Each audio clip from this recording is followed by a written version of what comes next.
Assalamualaikum warahmatullahi wabarakatuh. Salam sejahtera untuk kita semua. Salam sehat dimanapun teman-teman berada. Mudah-mudahan kita selalu sehat dan kita dapat menjalankan aktivitas perkuliahan kita pada pertemuan ketiga di mata kuliah e-commerce. Di pertemuan kali ini kita akan membahas yang namanya marketplace, iklan, dan e-tailing. Kalau minggu lalu teman-teman di pertemuan kedua sudah tahu apa sih manfaat dari e-commerce, kemudian klasifikasi e-commerce itu apa aja, kemudian bentuk-bentuk dari e-commerce itu seperti apa. Nah, kali ini kita akan membahas tentang e-marketplace, iklan, dan e-tailing. Nah, pembahasannya yang pertama kita akan belajar apa sih itu marketplace. Mungkin teman-teman sudah familiar nih dengan yang namanya marketplace, atau mungkin teman-teman di rumah atau di kantor dimanapun teman-teman berada tuh sering tuh scroll yang namanya marketplace. Nanti kita akan belajar apa sih marketplace ya teman-teman. Kemudian ada yang namanya iklan ya, ada yang namanya iklan.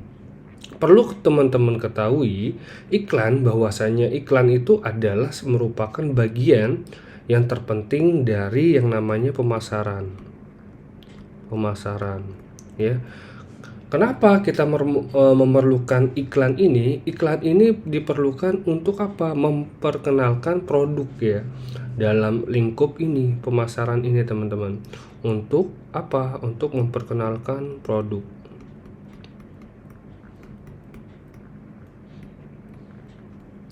Mungkin teman-teman sering nih lihat yang ada billboard di pinggir jalan, kemudian mungkin ada iklan produk yang bentuknya pamflet ya di tembok-tembok. Itu adalah salah satu iklan teman-teman. Cuma metodenya apa, nanti kita akan belajar apa aja sih yang ada di e-commerce untuk melakukan iklan. Nah, saya tekankan di iklan ini kita orientasinya terhadap yang namanya perangkat elektronik ya di dalamnya teman-teman.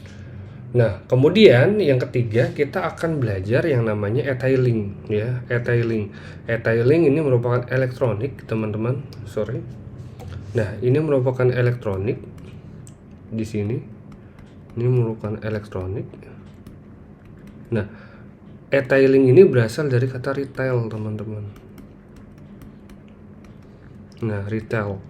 Dan karena kita melihat perubahan teknologi yang sedemikian rupa, sedemikian cepat, merubah beberapa konsep bisnis yang ada ya. Ada yang namanya e-tailing. Sebenarnya ini retail juga teman-teman, cuma nanti kita akan belajar konsepnya kayak gimana dan seperti apa sih e-tailing itu. Nah, nanti kita akan belajar di pertemuan ke-3 kali ini teman-teman. Oke, kita lanjut. Nah, teman-teman coba kita perhatikan. Di sini ada Tokopedia, kemudian ada Bineka, kemudian ada Blibli, kemudian itu ada Bukalapak, Shopee, Lazada, JD.ID, Matahari Mall, kemudian ada Zalora. Nah, itu merupakan yang disebut dengan apa teman-teman? Ini adalah yang disebut dengan marketplace. Ya, ini adalah marketplace teman-teman. Nah, kita lihat secara konsep. Kalau kita belanja dulu orientasinya kita harus ke warung, ya kan, seperti itu. Kita belanja nih yang lebih murah kemana? Ke pasar. Nah, ini merupakan apa teman-teman? Ini merupakan market, ya, marketplace. Kenapa disebut marketplace? Karena tempat kita bertemu penjual dan pembeli, menukar jasa atau barang, itu namanya transaksi ya. Dengan apa? Dengan uang misalnya, karena itu barter, di dalamnya adalah sebuah nilai transaksi. Kalau kita lihat dari pandangan ilmu ekonomi teman-teman. Nah, kalau proses itu dilakukan, transaksi itu dilakukan secara langsung teman-teman, itu merupakan pasar atau market ya, market lah, pasar seperti itu, ada bentuk fisiknya. Nah, apabila transaksi itu dilakukan secara elektronis teman-teman, kita lihat nih Berarti itu adalah yang disebut dengan e-marketplace. Kita tidak perlu datang langsung ke sini. Kalau kita yang namanya ke warung, datang langsung ke pasar, itu datang langsung ya kan teman-teman, karena itu konsepnya secara konvensional, secara umum. Kalau dulu belum adanya teknologi, kita beli beras ya harus ke pasar, beli sayuran ke pasar atau ke tukang sayur atau kemana, kita harus datang langsung untuk melakukan transaksi. Tapi yang namanya konsep e-marketplace ini dilakukan secara elektronis. Artinya apa? Dia bisa menggunakan smartphone, ya kan? Teman-teman bisa menggunakan smartphone untuk berbelanja. Ketika bertransaksi bisa menggunakan laptop, bisa menggunakan tablet, bisa menggunakan yang namanya komputer. Nah, ini adalah media untuk berbelanjanya, dengan syarat setiap perangkat itu harus terhubung ke yang namanya internet. Nah, itu. Nah, ini tadi teman-teman, ketika kita melakukan pembelanjaan secara elektronik menggunakan marketplace.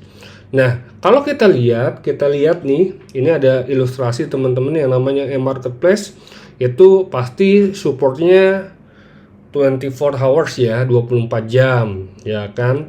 Kemudian kita bisa nge-track order kita, melacak udah sampai di mana order kita bisa belanja di online store manapun. Kemudian ada harga yang kompetitif, kemudian good service tergantung dengan toko online tersebut. Kemudian ada aplikasinya, lebih suka yang mana nih teman-teman. Kemudian bisa menggunakan e-payment atau pembayaran melalui perangkat elektronik juga, entah itu transfer, entah itu virtual account, entah itu QRIS. Itu merupakan pilihan-pilihan pembayaran yang disediakan di e-marketplace teman-teman. Nah, oke, kita lanjutkan ya, itu e-marketplace. Nah, ada beberapa pertimbangan kalau kita menjadi seorang penjual, ya, penjual produk atau pengusaha deh. Nah, untuk bergabung ke dalam yang namanya e-commerce, kira-kira nih saya ajukan pertanyaan ke teman-teman. Apabila teman-teman saat ini ya menjalankan sebuah bisnis atau sedang menjalankan sebuah usaha, perlu nggak teman-teman di era saat ini untuk masuk ke yang namanya marketplace ini? Pasti ya, dari beberapa opini atau pendapat teman-teman pasti masuk ke e-marketplace. Nah, kalau kita lihat dari segi si pembuat atau ownership e-marketplace, nah atau kepemilikan si marketplace ini, dia itu harus memiliki pertanggungjawaban penuh mengenai kelangsungan hidup dari e-marketplace tersebut. Jadi artinya kita itu dijamin teman-teman, asal kita harus memenuhi SOP yang ada dari si e-marketplace tersebut. Ya, kita harus tahu dulu nih SOP-nya apa. Kemudian ada nggak peraturan produk-produk apa yang dijual, itu kita pahami dulu. Kenapa? Itu juga akan terkait dengan keberlangsungan sehidupnya si marketplace tersebut. Ya, makanya kan semakin kesini beberapa filter ya dari e-marketplace itu semakin bagus. Misalnya barang-barang yang aneh-aneh, kemudian barang-barang yang tidak sesuai untuk dijual, itu kan bisa di banned ya oleh si ownership ini atau pemilik dari marketplace tersebut. Nah, makanya ini salah satu pertimbangannya, ada pertanggungjawaban si owner terhadap kelangsungan hidup dari marketplace tersebut. Kemudian kita lihat yang namanya biaya teman-teman, biaya atau cost. Nah, kalau kita lihat, ya kita bandingkan dulu. Teman-teman ngiklan langsung nyetak print, pamflet, kemudian kirim, ditempel ke tembok, atau teman-teman sewa billboard untuk memasarkan produk teman-teman. Nah, itu kan pasti biayanya bakalan tinggi banget kan teman-teman. Tapi teman-teman, ada salah satu tanggung jawab dari si marketplace ini untuk mengadakan yang namanya promosi. Kemudian ada yang namanya iklan gratis. Nah, iklan gratis ini biasanya kalau teman-teman lihat kan di ini ya, produk serupa itu merupakan salah satu iklan gratis juga yang ditawarkan atau yang ada dalam fitur marketplace, teman-teman. Nah, itu. Nah, otomatis itu dapat menekan biaya kita, teman-teman. Misalnya, semua biaya yang mendukung komisi, biaya keanggotaan, dan biaya lainnya itu tidak ada lagi ketika kita masuk ke dalam sebuah marketplace. Nggak mungkin dong ada biaya pendaftaran masuk ke Tokopedia. Kita bisa, siapapun penjual bisa masuk ke Tokopedia dan mendaftarkan tokonya sesuai dengan syarat, sesuai dengan SOP yang berlaku. Ada aturan-aturannya ya teman-teman. Nah, itu meminimalisir sekali cost-nya. Kemudian kalau dari faktor lain, misalnya tadi yang saya katakan promosi dan iklan yang gratis, itu faktor pertimbangan kalau kita dari segi penjual atau pengusaha. Nah, kemudian ada faktor juga nih, bahwasanya ketika kita menggunakan e-marketplace itu adalah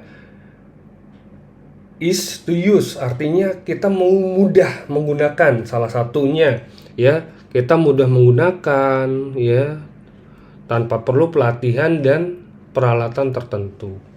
Ya, misalnya kita nggak capek-capek nih harus buka ruko atau gimana. Ketika kita ingin berjualan atau menjadi seorang pengusaha atau membuka bisnis dengan layanan e-marketplace saat ini, itu adalah salah satu keuntungan yang akan timbul dan mempermudah kita untuk mencari pasar kita. Nah, itu merupakan pertimbangan ya.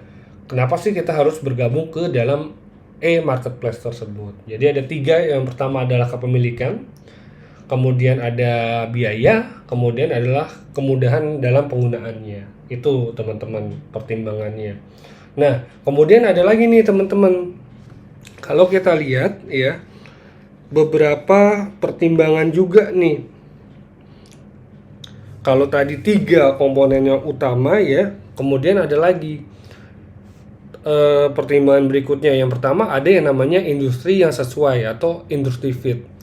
Jenis usaha harus disesuaikan dengan marketplace. Jadi kita lihat nih marketplace-nya. Kalau yang fashion mau masuk kemana, kemudian kalau yang makanan mau masuk kemana, itu kita lihat dulu nih jenis usahanya harus sesuai dulu ya, atau dikenal dengan istilah industry fit. Kemudian ada yang namanya marketplace participation. Artinya ada kesinambungan antara penjual dan pembeli di dalam marketplace tersebut. Pasti dong kita lihat nanti ada juga nih teman-teman, kita belajar tentang apa aja sih user-user atau pembeli-pembeli, tipikal pembeli-pembeli dalam e-marketplace tersebut. Nah, pastinya harus ada interaksi. Salah satunya misalnya teman-teman lihat feedback produk. Ya, feedback produk. Kemudian ada diskusi produk. Diskusi produk. Kalau teman-teman buka marketplace kan itu ada. Kemudian ada misalnya apa ya namanya? Bintang. Tokonya udah bintang berapa nih? Good seller enggak? Nah, itu kita lihat juga kan, itu salah satu penilaian toko juga. Atau ini penilaian toko ya, biar gampang. Penilaian toko. Nah, penilaian toko kan diambil dari feedback ya, dari feedback kita sebagai pembeli. Artinya itu ada kesinambungan antara penjual dan pembeli di dalam sebuah marketplace. Kemudian teman-teman, faktor yang berikutnya ada yang namanya keamanan dan privacy, security and privacy. Nah, marketplace harus memiliki sistem keamanan untuk mencegah pelanggaran privasi dan penipuan. Nah, ini teman-teman, kan makanya sekarang ada yang namanya OTP, teman-teman. Mungkin ada beberapa transaksi yang kita menggunakan OTP. Supaya apa? Supaya security-nya, keamanan kita selama bertransaksi itu terjamin. Jadi kita bisa mikir lagi nih sebelum melakukan kode OTP tersebut, benar nggak transaksi kita cek lagi. Itu salah satu faktornya. Kemudian dari privacy ini kita bisa berbelanja tanpa menyebutkan nama kita, seperti itu. Kemudian ada yang namanya other service, artinya biaya tambahan yang diberikan marketplace seperti layanan kualifikasi vendor, kemudian ada yang namanya jasa ekspedisi, jasa kurir, itu kan merupakan layanan tambahan. Jadi si marketplace tersebut ya, tempat kita menjual barang tersebut, dia menjalin kerjasama dengan yang namanya jasa ekspedisi atau kurir. Kemudian ada lagi nih teman-teman, ada yang namanya proses integrasi atau proses integration. Nah, bagaimana proses bisnis antara pembeli dan penjual sesuai klop dengan marketplace tersebut. Makanya ada di fitur di marketplace itu yang mengklasifikasikan kan, klasifikasi produk yang dijual. Nah, ini juga penting teman-teman, klasifikasi produk ini. Supaya apa? Supaya proses integrasi dari marketplace itu berjalan dengan baik. Artinya ketika pembeli cari ini ternyata udah ada nih penjualnya. Cari sirup mau bulan puasa teman-teman, ternyata sudah ada masuk ke makanan atau ke minuman, filternya atau kualifikasinya produknya seperti itu. Itu merupakan salah satu pertimbangan-pertimbangan teman-teman ketika kita menggunakan yang namanya e-marketplace. Jadi kalau tadi ya tadi kepemilikan, kemudian kemudahan menggunakan marketplace, kemudian dari segi cost itu 3 yang utama, kemudian ada tambahannya yaitu yang namanya industry fit, kemudian marketplace participation, security and privacy, kemudian ada other service, kemudian yang terakhir ada yang namanya proses integration. Itu adalah pertimbangan ya. Kenapa sih kita harus mengikut artinya menggabungkan usaha kita ke marketplace atau ikut bergabung ke dalam marketplace tersebut. Yaitu nah, kemudian ada yang namanya komponen e-marketplace, teman-teman. Kalau kita lihat ada 8 komponen yang penting ketika kita bicara komponen sebuah e-marketplace, teman-teman. Nah, salah satu yang kita bahas pasti dong ya, ketika kita membicarakan marketplace ya harus ada yang namanya pembeli. Ya, pembeli teman-teman. Pembeli ini harus ada. Kenapa? Karena salah satu komponen utama untuk transaksi. Kemudian harus ada apa nih? Setelah ada pembeli pasti ada yang namanya penjual. Penjual ya. Kemudian kalau ternyata tidak ada pembeli, kemudian tidak ada penjual, ya buat apa membangun sebuah marketplace kan teman-teman, seperti itu.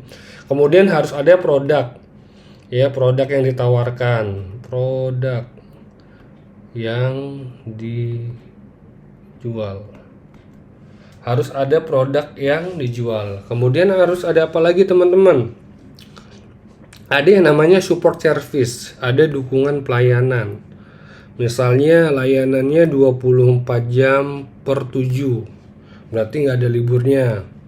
Ya. Misalnya kemudian ada dukungan layanan COD ya, kemudian ada dukungan layanan cash on delivery, kemudian pengiriman. Itu kan merupakan salah satu komponen juga teman-teman yang harus diperhatikan dari suatu marketplace. Kemudian ada yang namanya mitra bisnis, teman-teman. Kita membangun hubungan ke siapa? Pertama pasti dong kita pembayaran pasti berhubungan dengan yang namanya bank dalam sebuah marketplace. Kemudian apalagi jasa atau perusahaan ekspedisi. Kemudian apalagi teman-teman, ketika kita melihat mitra bisnis dari si e-marketplace ini. Kemudian ada yang namanya misalnya pengusaha yang memasarkan produknya, ya, itu merupakan mitra bisnis. Jadi dalam komponen marketplace ini ada di bagian mitra bisnis, ada bank ini yang mengurusi pembayaran, kemudian jasa ekspedisi mengurusi pengiriman, kemudian pengusaha yang menjual produk atau jasa di dalam usaha tersebut, di dalam marketplace tersebut. Kemudian ada yang namanya front end. Apa sih front end, teman-teman? Nah, front end itu kalau kita lihat, teman-teman harus tahu dulu ya dalam sebuah aplikasi ya, misalnya aplikasi. Jadi front end itu merupakan tampilan muka teman-teman. Ketika teman-teman misalnya masuk ke Tokopedia. Nah, tampilan awal layar tersebut ya dalam web tersebut ini merupakan tampilan awal web. Kelihatan ya, mudah-mudahan teman-teman tulisan saya. Web itu merupakan front end, teman-teman.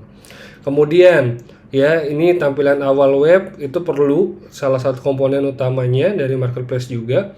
Kemudian ada yang namanya infrastruktur, entah itu yang namanya server, kemudian jaringannya atau network.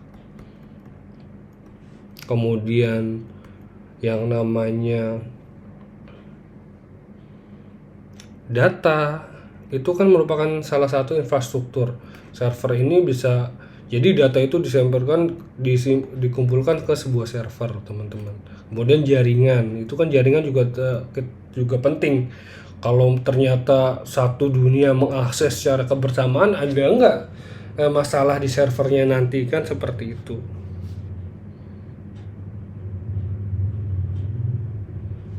Nah, kemudian dari segi back end itu apa sih, teman-teman? Kalau back end merupakan bagaimana seorang pembuat marketplace itu memenuhi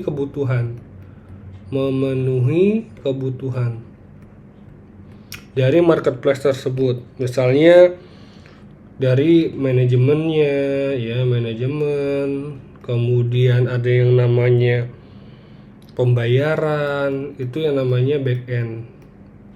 Pembayaran, kemudian supplier, itu termasuk back end, teman-teman. Kalau ini merupakan front end dari segi si website, ya, website. Karena kan kita marketplace ini bisa ada dua ya, teman-teman. Marketplace itu ada yang web based. Web based itu adalah yang diakses lewat web browser,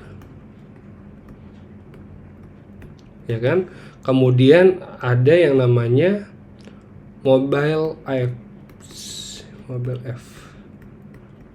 yang diakses lewat smartphone, teman-teman. Nah, itu marketplace. Ya, ini adalah komponen yang utama. Tadi yang pertama ada konsumen, penjual, produk, dukungan layanan, mitra bisnis, front end, infrastruktur, dan yang namanya back end. Itu merupakan komponen dari sebuah marketplace ya, teman-teman. Nah, kemudian ada faktor sukses dari suatu marketplace, teman-teman. Kalau kita lihat ada 4 ya.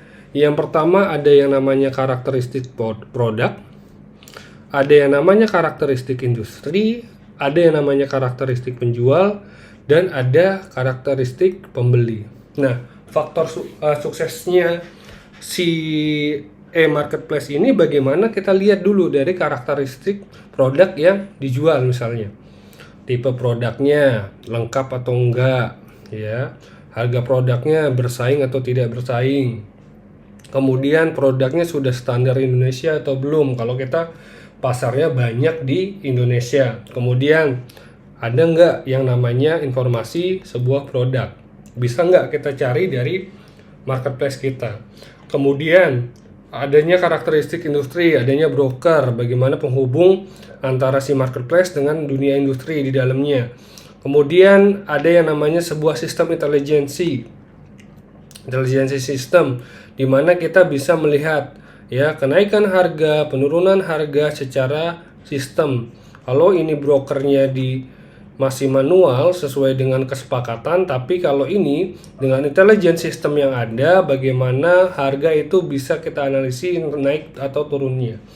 Kemudian ada yang namanya karakteristik penjual, teman-teman. Bagaimana konsumen akan mencari penjual dengan harga yang murah.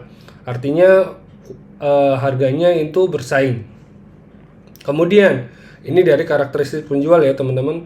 Volume rendah dengan margin keuntungan transaksi yang lebih tinggi. Pasti kalau kita melihat dari potensi atau dari karakteristik penjual, pasti ingin marginnya rendah dan nilai keuntungannya itu harus lebih tinggi. Yang namanya berusaha pasti mencari untung yang sebesar-besarnya dan rugi sekecil-kecilnya, kan seperti itu konsep bisnisnya teman-teman. Kemudian kalau dari karakteristik pembeli teman-teman, pasti dong dia membeli suatu barang atau suatu produk itu dengan seleranya dia. Kemudian pembeli yang seperti pasien, artinya selalu butuh teman-teman. Kita butuh apa, kita bisa mengakses ke marketplace. Itu salah satu faktor kesuksesan dari marketplace tersebut. Kemudian pembeli yang menganalisa, jadi kan ada analisa produk, makanya kita salah satu keunggulannya menggunakan marketplace, kita kan bisa melihat produk yang serupa, misalnya, kan itu salah satu bagian untuk menganalisa. Itu merupakan faktor sukses dari marketplace ya.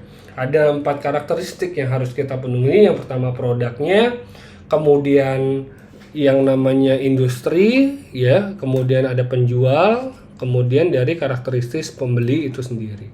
Itu adalah faktor dari kesuksesan dari suatu e-marketplace, teman-teman.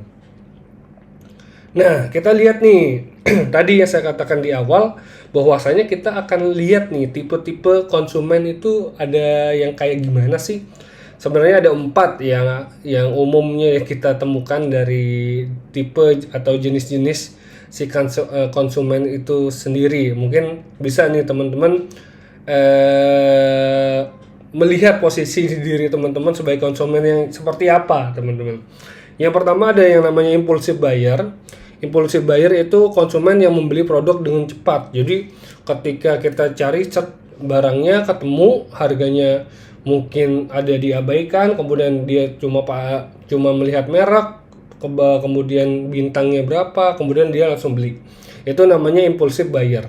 Artinya dia tidak wasting time untuk lihat produk yang serupa, kemudian baca-baca deskripsinya, dia langsung membeli sebuah produk. Itu perlu juga diperhatikan teman-teman ketika kita menjadi impulsive buyer.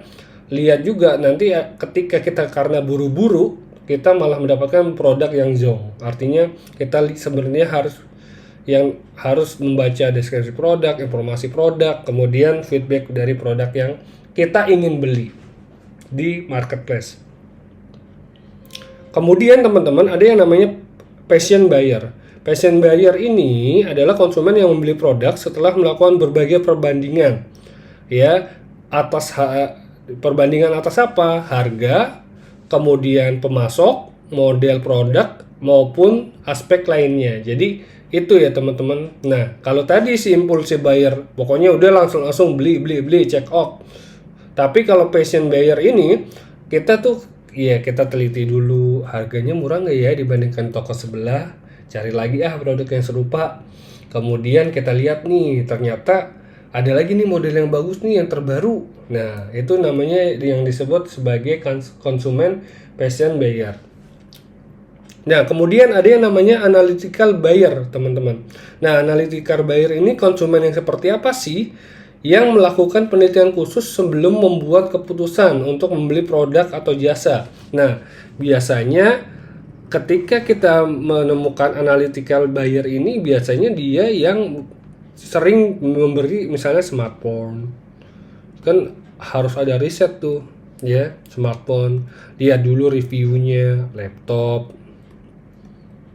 Ya, lihat dulu review di YouTube. Biasa kan seperti itu. Review, lihat, itu yang disebut sebagai analytical buyer. Kemudian nih ada yang namanya window shopper. Window shopper ini yang konsumen yang seringnya ngelihat marketplace, buka, tutup lagi, close, buka, tutup lagi, close, ya. Artinya dia cuma ngeliatin doang. Siapa tahu yang ada yang ini flash sale kali, dia ngecek itu kemudian nggak beli. Itu yang namanya window shopper, teman-teman, ya. Nah, kalau setelah teman-teman tahu nih jenis-jenis konsumen yang ada di dalam marketplace, teman-teman bisa memposisikan dirinya nih, ataukah sebagai impulsive buyer, passion buyer, kemudian analytical buyer, atau hanya yang cuma ini aja nih, buka tutup aplikasi marketplace, ya, atau yang disebut sebagai window shopper. Nah, itu adalah jenis konsumen yang ada di dalam marketplace itu sendiri, teman-teman. Kalau ini mungkin yang terakhir, lihat doang nggak beli lu, kan seperti itu kalau konsepnya ada di market atau di pasar yang bentuk fisiknya ada dan transaksinya langsung dilakukan, itu seperti itu. Kemudian teman-teman, ada model perilaku konsumen. Jadi dalam melihat sebuah model atau perilaku konsumen yang terdapat di marketplace, kita bisa lihat dari berbagai aspek, teman-teman. Yang pertama ada gender dan umur, ya, kita lihat nih, ya, kalau ke dalam suatu produk kita lihat nih gender dan umurnya, kira-kira siapa yang beli. Kemudian ada status perkawinan juga pengaruh dalam perilaku konsumen. Kemudian ada juga tingkatan pendidikan. Kemudian ada etnis, jabatan, pendapatan, ya, itu juga salah satu model juga perilaku. Kepribadian dan karakteristik hidup, teman-teman. Karakteristik gaya hidup. Nah, kemudian teman-teman ada faktor konsumen yang dalam membeli sebuah produk di dalam marketplace, ya. Ini di dalam marketplace, ya, teman-teman. Pada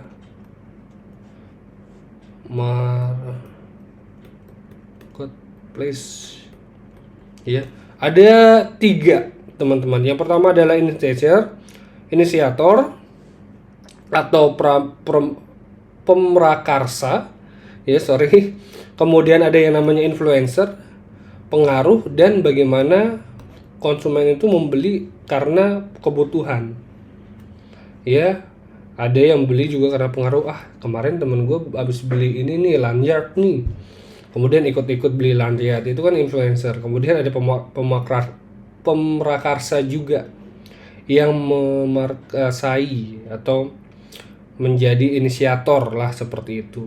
Nah, itu faktor konsumen dalam membeli suatu produk, teman-teman. Di luar model perilaku konsumen itu sendiri, yang tadi ada gender, kemudian ada status perkawinan, tingkatan pendidikan, etnis, jabatan, kemudian ada pendapatan rumah tangga, kepribadian, dan karakteristik gaya hidup. Itu model perilaku konsumen. Nah, kemudian ada yang namanya segmentasi pasar. Apa sih segmentasi pasar, teman-teman? Nah, kita akan belajar nih segmentasi pasar itu apa. Nah, segmentasi pasar itu bisa dibedakan menjadi 2. Bagaimana kita membagi kira-kira produk atau barang yang kita jual itu menyasar kemana? Ke anak SD kah? Ke anak SMP kah? Kemudian anak SMA atau anak kuliahan atau orang tua. Nah, itu namanya segmentasi. Artinya pemetaan kemungkinan produk kita itu dibeli oleh yang seperti apa. Nah, kalau kita lihat dalam segmentasi pasar ada 2, ya. Di sini hanya membahas 2. Bagaimana yang pertama ada yang namanya segmentasi yang dilihat secara geografis, teman-teman, sorry. Nah, di dalam faktor geografis ini yang menjadi titik berat adalah misalnya wilayah negara, ya, kemudian provinsi, kota, kepulauan. Nah, ini adalah contohnya dalam si Coca-Cola melihat segmentasi pasar berdasarkan geografis, teman-teman. Coca-Cola memasarkan produknya, karena Coca-Cola merupakan produk minuman, ya, hanya dijual di Jepang, ya, yaitu Sakombicha, Lacia, dan Georgia. Jadi Coca-Cola itu dia menjual minumannya tidak hanya Coca-Cola, dia secara geografis dia merubah namanya teman-teman ya di beberapa negara di sini. Jadi bukan Coca-Cola, mungkin tulisannya yang masuk ke daerah geografis tersebut. Pastikan ada huruf kanji di dalamnya, itu berubah. Kemudian yang namanya iklan teman-teman, segmentasi berdasarkan iklan. Iklan merupakan bagian dari strategi pemasaran. Tadi yang saya katakan di awal bahwasanya dalam strategi pemasaran tersebut ada yang namanya iklan. Perusahaan harus secara aktif berpartisipasi dari dalam semua jenis aktivitas di internet seperti misalnya news group, mailing list, dan bulletin boards. Itu adalah salah satu segmentasi pasar di dalamnya dalam melakukan sebuah pengiklanan atau advertising, teman-teman. Nah, itu. Nah, kemudian ada 3 poin dalam pelayanan pelanggan di dalam konsepnya e-commerce itu sendiri. Mungkin yang pertama kita harus tahu nih, bagaimana sih iklan ini harus ya berhubungan dengan proses ordering. Jangan iklan kita dibuat di luar ini, teman-teman. Kenapa? Jadi ketika pelanggan melihat iklan tersebut, item atau barang yang dijual atau produk yang dijual yang diiklankan harus bisa langsung dipesan dan dibayar. Itu misalnya teman-teman masuk ke Alfa, ke Indomart, ada monitor kecil yang menjual mengiklankan produk apa. Jadi teman-teman tinggal minta dan itu bisa dibayar.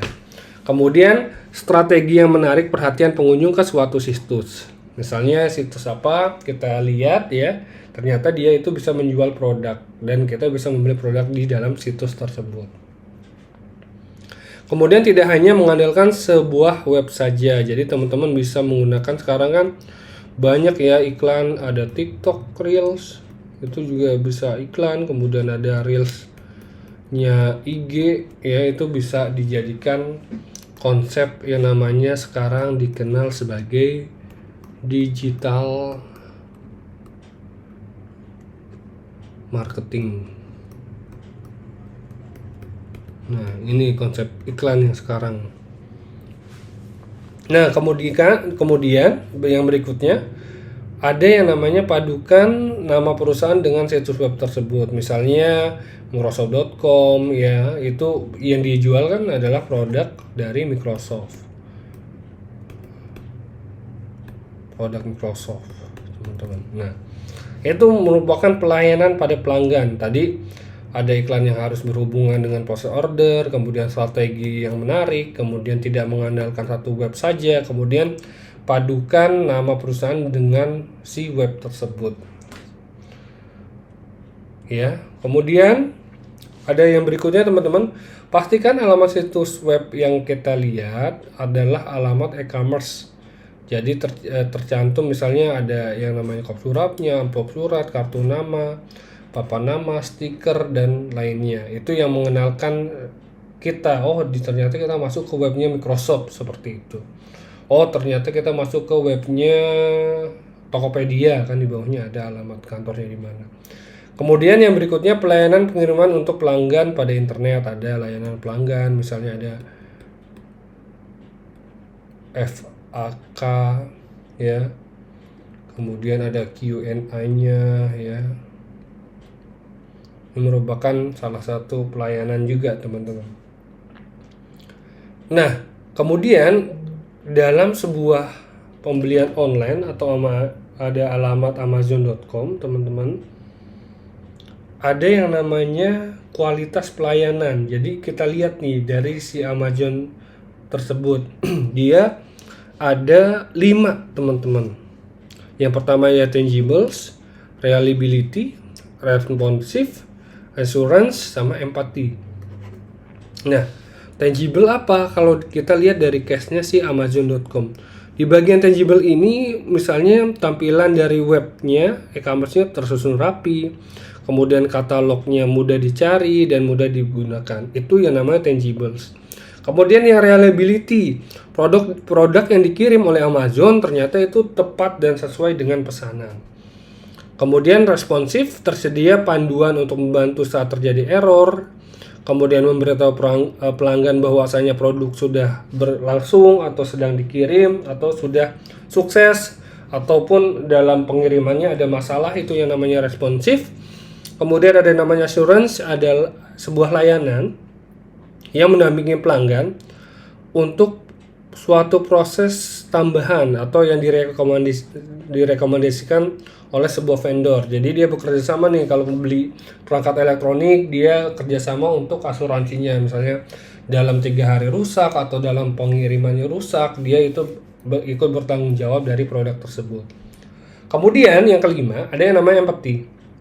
Empathy ini adalah sebuah personalized service, ya, seperti personalized konten, sambutan secara personal. Kemudian ada ya, kita sebagai pengguna marketplace ketika ulang tahun diucapkan selamat ulang tahun, itu kan salah satu personalized konten juga, yang artinya ini merupakan empati ya dari e-commerce kita atau produk kita yang kita pasarkan, atau si user itu membeli produk kita dan kita memberikan gift cuma sekedar ucapan, itu adalah salah satu empati. Jadi si Amazon melakukan hal-hal ini dari mulai tangibles, reliability, responsive, assurance, dan empati. Jadi ini juga perlu ya kita teman-teman terapkan nanti kalau membuat sebuah usaha atau bisnis ya. Bisa tadi dengan tangibles tadi poin-poinnya apa, kemudian reliability, responsive, assurance, dan empathy. Yang penting empathy juga itu harus kita miliki teman-teman dalam menjalankan bisnis atau usaha. Nah, kita akan masuk ke iklan, teman-teman. Iklan di sini ya, teman-teman, kita akan melihat kenapa sih kita harus beriklan di internet.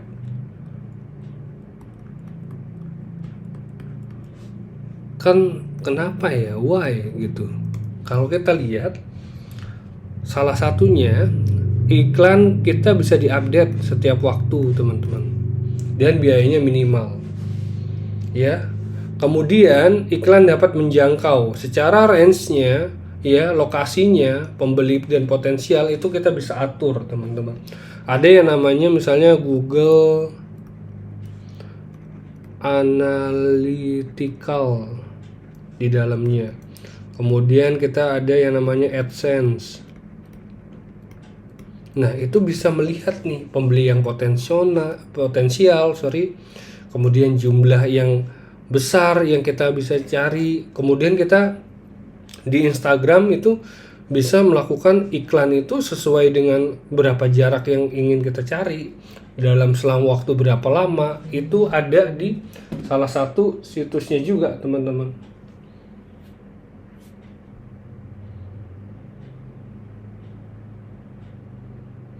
Nah, oke. Kemudian teman-teman ada yang namanya iklan pada e-commerce. Nah, iklan pada e-commerce ini dapat secara efisien menggunakan konvergensi teks, audio, grafik, dan animasi. Nah, kita bisa menggunakan ini ya. Tidak lagi hanya gambar yang statis, tapi kita bisa menggunakan gambar yang dinamis dalam melakukan iklan di internet, teman-teman. Kemudian yang keempat ada yang namanya manfaat internet sendiri yang berkembang dengan pesat. Karena ini berkaitan dengan teknologi, pasti perkembangannya sangat amat pesat. Nah, itu adalah alasan kenapa sih kita harus beriklan ke internet. Bahwasanya dalam kaitannya tadi marketplace ya, kemudian masuk ke iklan di sini, ini sangat berkaitan untuk mengembangkan bisnis atau usaha teman-teman dalam kaitannya si e-commerce di mata kuliah kita, teman-teman ya. Jadi seperti itu. Nah, kemudian ada yang namanya web advertising, artinya kita beriklan dengan, ini adalah iklan pada web, pada website ya, namanya istilahnya adalah web advertising website. Nah, ada 6 metode teman-teman. Ada yang namanya banners, splash screen, spot leasing, URL, uniform resource locator, kemudian ada email dan ada chatting room. Nah, kita masuk yang pertama. Nah, banner seperti inilah yang dimaksud dalam banner web advertising, teman-teman. Ada 2 jenis banner. Ada keyword banner dan ada random banner, teman-teman. Nah, ketika kita membuka sebuah aplikasi, kemudian kita masuk ke sebuah website, itu muncul, itu namanya adalah keyword banner. Random banner adalah secara acak nih yang tiba-tiba muncul ketika kita slide ke bawah ternyata muncul. Itu namanya si random banner. Kemudian kalau banner itu sendiri ya seperti ini teman-teman ya. Seperti yang teman-teman lihat ya. Ini namanya adalah keyword banner. Nanti kita swipe up nih, ternyata ada muncul lagi banner beda-beda. Itu namanya adalah random banner, teman-teman. Nah, kemudian yang kedua ada yang namanya splash screen. Splash screen adalah halaman pertama dari sebuah website yang digunakan untuk menarik para pemakai internet jangka pendek sebagai promosi atau wahana memasuki homepage situs. Jadi seperti ini. Jadi kan otomatis nih, coba aja dulu gratis. Otomatis kan lihat nih, masuk sekarang atau daftar sekarang. Itu kan pilihan. Ketika sudah daftar sekarang, kita kasih nih promo-promo. Nah, itu yang namanya splash screen dalam kaitannya web advertising. Kemudian ada yang namanya spot leasing. Jadi kita lihat yang namanya search engine yang biasanya menyediakan ruang spot dari homepage-nya. Misalnya di Google ternyata ada iklan kanan kirinya. Ya, itu namanya adalah spot leasing. Melihat spot yang kosong untuk diisi sarana iklan. Kemudian yang namanya URL ya. Rangkaian karakter yang menurut standar format tertentu digunakan untuk menunjukkan alamat atau suatu situs. Misalnya sekarang tinggal ini kan bit.ly promo boba, misalnya bikin seperti itu, silahkan masuk. Kemudian bit.ly misalnya kita tinggal customisasi aja, rumah murah seperti itu. Itu kan namanya yang namanya uniform resource locator, atau sebenarnya sih alamat seperti itu, pranala atau link. Kemudian ada yang namanya email. Mungkin nih teman-teman pernah yang namanya email blast dari Tokopedia, ya kan? Ada promo loh. Kemudian ada dari misalnya Shopee ya, yang rajin ngirimin promo-promo. Kemudian Gojek ya, mengirimkan yang namanya email blast. Kemudian dari chatting room, mungkin dari beberapa sarana yang terdapat dari marketplace itu sendiri bisa kita jadikan sarana untuk iklan. Biasanya yang paling ramai tuh Tokopedia tuh, fitur chatnya ada iklan. Toko ini sedang ada promo loh, seperti ini, ada gratis ongkir. Nah, itu ya. Biasanya kita bisa menggunakan fitur chatting roomnya. Itu merupakan 6 ya. 6 web advertising yang sering kita gunakan dan mungkin kita temukan juga teman-teman ketika mengakses marketplace atau sedang browsing di internet. Yang pertama ada banners, ada splash screen ya. Kemudian ada yang namanya spot leasing, kemudian ada yang namanya email, chatting room. Nah, itu adalah salah satu 6 ya dari web advertising tersebut. Nah, kemudian kita masuk nih teman-teman ke pembahasan yang terakhir atau yang dikenal dengan yang namanya e-tailing atau electronic retail. Ya. Kalau kita lihat konsep dari si retail ini adalah bagaimana bisnis to customer ya. Jadi kalau kita lihat suatu perantara penjualan, seorang penjual yang beroperasi baik pelanggannya pabrikan atau pelanggan individu yang melakukan pemanfaatan dari e-commerce untuk membuat toko eceran. Misalnya Amazon. Kita lihat kan ya, misalnya Amazon bikin toko retail, buat nih satu-satu, kemudian kita jual. Jadi itu konsep yang namanya electronic retailing. Jadi bagaimana dari pabrik yang besar dibikin konsepnya eceran satu-satu, teman-teman, satu toko, supaya apa? Semakin banyak lubang untuk potensi pembeli itu membeli produk yang ditawarkan.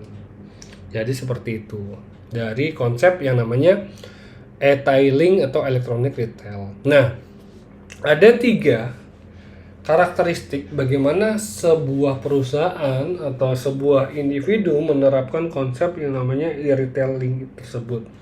Yang pertama ada yang namanya website content, kemudian ada yang namanya komunitas, dan ada yang namanya komersialisasi. Kita lihat yang pertama. Nah, yang namanya website konten atau konten dari sebuah website itu tampilan yang juga memberikan kemudahan yang didapatkan oleh sebuah situs. Itu juga sangat penting ketika kita berkaitan dengan yang namanya retailing ini. Bagaimana kita bisa menjangkau kemudahan yang diberikan untuk mengakses dari sebuah situs. Nah, situsnya untuk memasarkan produk retail. Kan produk retail. Nah, seperti itu. Kemudian kalau kita lihat komunitas apa sih? Nah, dalam internet di mana setiap perilaku bisnis e-tailing ini harus mampu membangun komunitas khusus dalam situsnya. Misalnya komunitas yang dibangun antara lain misalnya ada yang komunitas berdasarkan hobi, minat, pengalaman, kepedulian, regional, atau wilayah tempat tinggal. Itu namanya komunitas. Kemudian yang namanya komersialisasi, yaitu yang menyangkut segala sesuatu yang ditawarkan untuk menarik konsumen agar bersedia melakukan transaksi pembelian. Itu adalah keberhasilan dalam penerapan e-tailing. Yang pertama dilihat dari web kontennya, kemudian dari komunitas, kemudian dari komersialisasi. Itu merupakan karakteristik dari keberhasilan e-tailing, teman-teman. Nah, kemudian ada 4 konsep dasar dari model bisnis e-tailing menurut Chalkin. Yang pertama ada yang namanya channel support, kemudian ada kategori killer, kemudian ada auctioneer, kemudian ada yang namanya vertical portal. Nah, channel support itu apa? Bagaimana kita melihat tambahan cara memanfaatkan pengecer, ya, pembeli eceran, menggunakan internet untuk mendukung distribusi yang ada. Contohnya mirip kayak toko kelontong. Jadi toko kelontongnya dibikin di toko kelontong online yang banyak, kan seperti itu. Itu kan salah satu konsep retail, teman-teman, ya. Kemudian kategori killer, bagaimana pengecer yang menawarkan kelengkapan untuk kategori yang bersangkutan.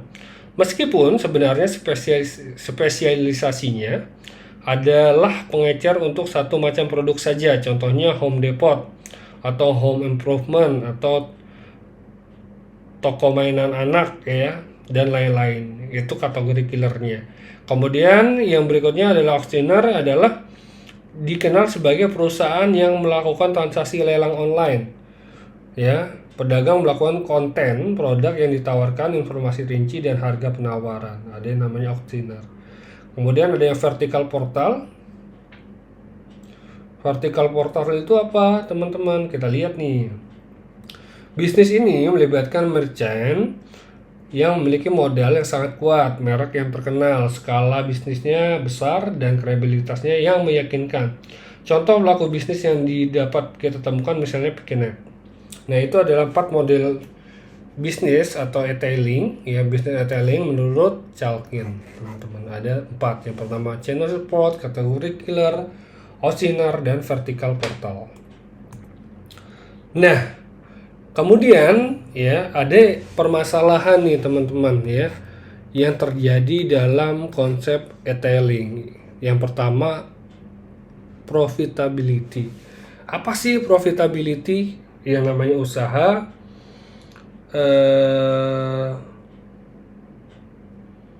ya, namanya usaha, teman-teman juga harus tahu nih profitability-nya apa. Apa sih profitability?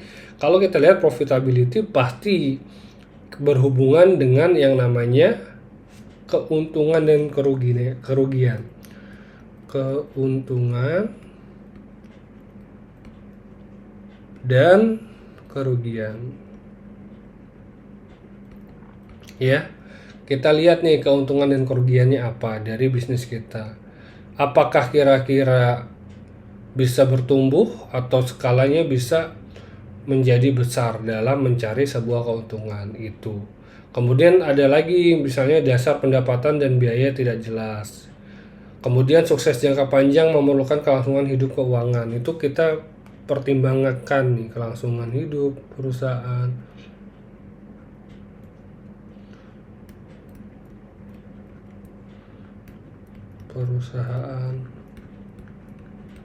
Ya, itu juga perlu kita harus tahu di dalam yang namanya profitability.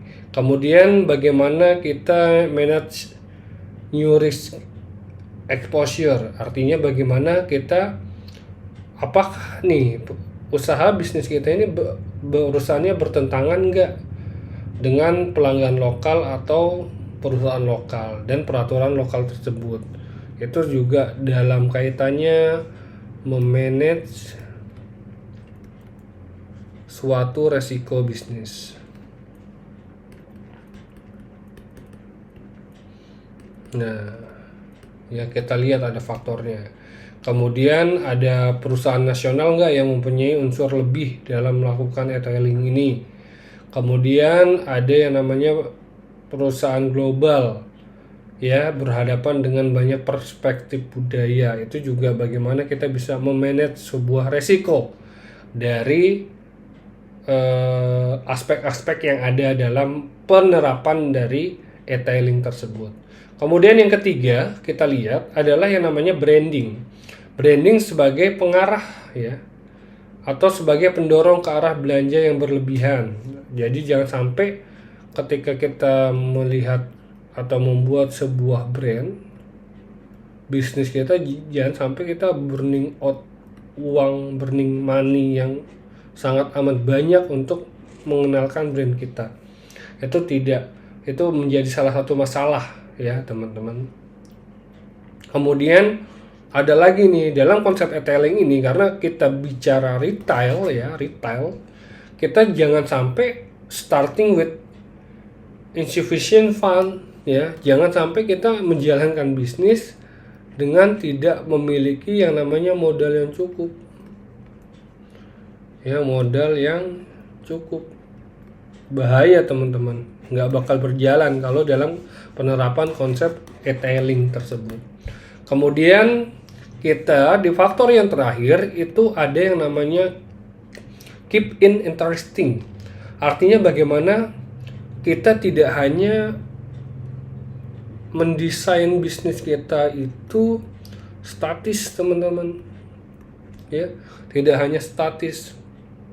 Misalnya kita bisa menggunakan website yang dinamis.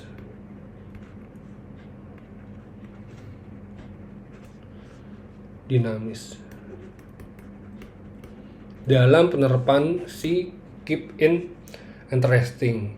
Kenapa seperti itu? Bagaimana kita bisa melihat orang-orang tuh tertarik, interest dengan apa sih yang ada di dalam website kita, kemudian customer kita, dan aspek-aspek yang lain dalam si e-tailing tersebut. Itu merupakan permasalahannya yang harus kita perhatikan. Yang pertama profitability, kemudian manage new risk exposure, kemudian branding, kemudian starting with investment fund, jangan sampai seperti itu. Kemudian keep in interesting. Itu merupakan permasalahan dari e-tailing. Itu saja teman-teman materi perkuliahan pada pertemuan ketiga di mata kuliah e-commerce kali ini. Kita sudah banyak sekali mendapat ilmu-ilmu dan pengetahuan baru tentang e-marketplace, kemudian kita iklan, belajar apa sih iklan, kemudian ada yang namanya web advertising, kemudian kita belajar mengenal jenis-jenis konsumen di dalam kaitannya si e-commerce di dalam marketplace tersebut, kemudian ada segmentasi pasar. Kemudian kita belajar bagaimana metode dalam web advertising, ya. Serta yang terakhir kita mendapatkan pengetahuan tentang e-tailing atau electronic retail, ya, dan karakteristiknya, konsepnya, dan permasalahan yang ada di dalam e-tailing. Itu saja materi yang sudah saya jelaskan mudah-mudahan bisa menambah pengetahuan dan wawasan teman-teman dengan mata kuliah e-commerce ini kaitannya dengan pertemuan ketiga dengan materi marketplace, iklan, dan e-tailing. Mudah-mudahan kita selalu sehat teman-teman dalam menjalankan aktivitas kita sehari-hari. Saya tutup. Terima kasih banyak telah memperhatikan video pembelajaran kali ini. Saya tutup. Wassalamualaikum warahmatullahi wabarakatuh.